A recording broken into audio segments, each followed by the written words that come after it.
Rebecca Boo here, and today I want to talk to you guys about India ink, which is probably like my favorite traditional medium ever. And a lot of people don't really seem to know about it, which I think is super weird because it is the best. I've had to use it in quite a few college art classes, and every time the teacher introduces it to us, it seems like most of the class has never even heard of it, and it's like the best stuff. So I thought with Inktober here, why don't I show you guys the uses for indie ink beyond just pen and ink. Alright, now let's talk tools. A bottle of India ink will generally run you about $5 to $10 depending on where you buy it and what brand you get. Personally, I like to use the Good Doctor, P.H. Martin, because it is a high quality ink that I find to be better than the competitors, though it usually has the lower price per bottle. It also has an eyedropper, which is a plus because it makes it easier to get the ink out of the bottle and into your palette. Other popular brands include Speedball, which is a fine ink. It works great. I don't really like the bottle design though. I had to use it for a class once, and wisely I put it in a plastic bag, and later it decided to leak all over that plastic bag, and then the cap was cemented shut and no power could open it back up. It also lacks a eyedropper, which makes it harder to get into your palette, of course, and paint with, because you don't want to contaminate your ink with a wet brush, so it's better for calligraphy. Higgins is another popular brand, but I do not recommend this brand at all. Even though it does have an eyedropper, which is a plus, the quality of the ink is very low. It is thin, it bleeds a lot, which makes it so your lines are very hard to get precise, and it smells like fish, which is interesting. Now, India ink comes in many colors, including these cool iridescent metallics, such as nickel or gold or silver, but you will have to shake them quite a bit. Next, we have dip pens, the classic India ink tool. A pen set will run you about $10, and the way they work is that they have this nib, which you put into the pen holder. It is removable and you just stick it in that circle. Be careful though, they are sharp. There are also smaller nib holders which hold smaller nibs, but I lost mine, so we won't be using any of those in the examples today. Now, dip pens are very easy to use. You just dip them in the ink and go. Try not to get the ink too high on the nib though. Just past the hole in the nib itself is fine and will get you plenty. Also make sure you give it a little tap so you don't get a blot of ink on your paper. And this is what you use for calligraphy or cross-hatching, just general lines. As for cleaning, you can use dip pen cleaner, which you can find at the store, but a damp paper towel works just fine. Personally, I like to use a little wipey and just, wipe it clean. Now, you don't want to leave your pen and nib together to dry, because when you come back to it, any leftover ink near the top of the nib may have cemented it into the holder, which makes it impossible to remove and change out to different nibs. Or, if it was wet when you cleaned it, it may have even rusted to the holder. So be sure to leave your pieces separate when you're done using your pen. Another good tool for using inks are paint brushes. Brushes are good for lines if you have control, or they're great for coloring. I don't worry about getting any kind of fancy brush. I just buy cheap but nice looking sets that say they can be used for watercolors. That's important.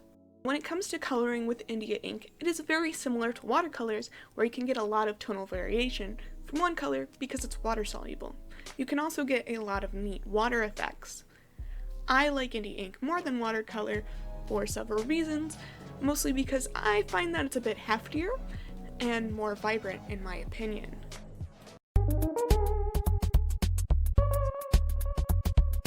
With that tonal variation, you can get pieces like this, or this, or this, or this, or these, using just a monochrome palette plus black.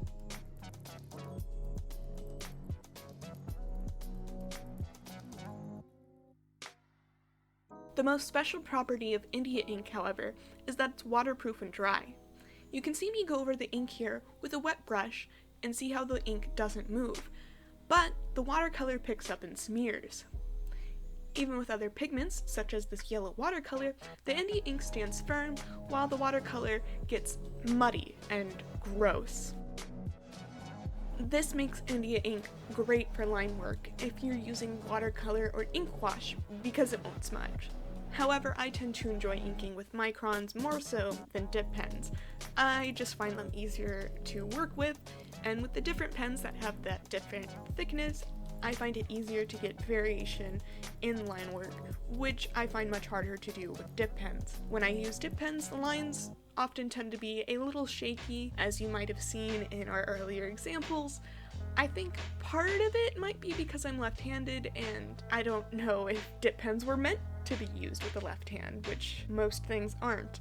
You can buy left-handed pen nib sets, but I think these are more oriented towards calligraphy than they are for illustration, because when I bought a set, the nibs were really different and weird to use for drawing. Now, the nice thing about microns is that they are also waterproof. If you just give them a few minutes, then they work just like India ink. I give it a few minutes, and sometimes even longer because I have been burned before with wet ink, but other people say it's instantaneous, so, just experiment out there. Now I'm just gonna demo for you guys how I use India ink to paint. Among Us is a really popular game right now, and it is perfect for dramatic art, so I thought I'd just do a little doodle of one of these little bean guys. I play as dark green, so I guess here I am playing the victim. I also really like the mini crewmate. I just think they're cute and perfect for tragedy, such as in this case. Now, I got into inks because I wanted to paint with watercolor. In fact, I have a set of watercolors from P.H. Martin, which I would recommend if you like having liquid watercolors.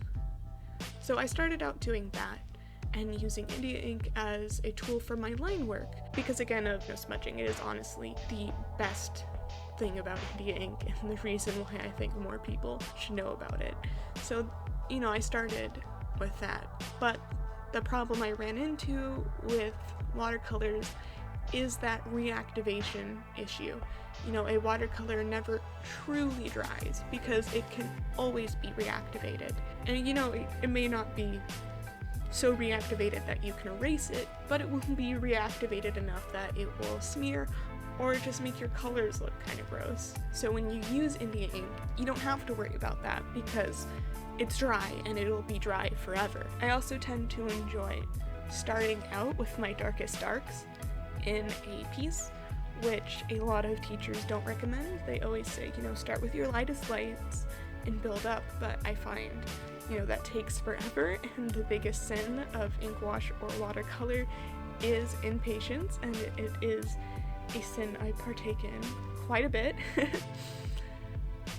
But I just like to start with my darker colors because, I don't know, that's just how my brain works. I see those sticking out first and I want to just throw them down, just so, I have something to start with, something that is there and done. And I just find it harder to think in a light to dark mindset. It also makes your paper go through a lot more stress with water because you will be adding more watered down layers as you build up. Which, we didn't talk about paper. For India ink, I would suggest either mixed media or watercolor paper. Mixed media is great because the paper is less toothy, which makes it easier to get smoother lines, but it is weaker when it comes to water, so I would suggest if you are doing a piece that won't require a lot of water, so if you're using the colors at their more pure form, or you're doing something simple without a background or atmosphere like a character design, I would suggest using mixed media. But if you are doing something where you will be using a lot of watered down versions of the colors and doing a lot of layers and atmosphere, I would definitely use watercolor. You can see some buckling in this video, and that's because I'm using mixed media, and I didn't realize how much water I was going to use, so if I could do this again, I would definitely use the watercolor paper.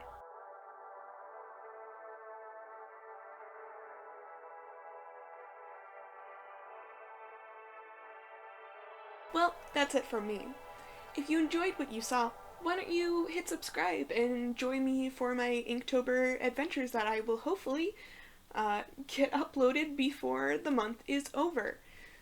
Thanks again for watching, and I will see you all a little bit later.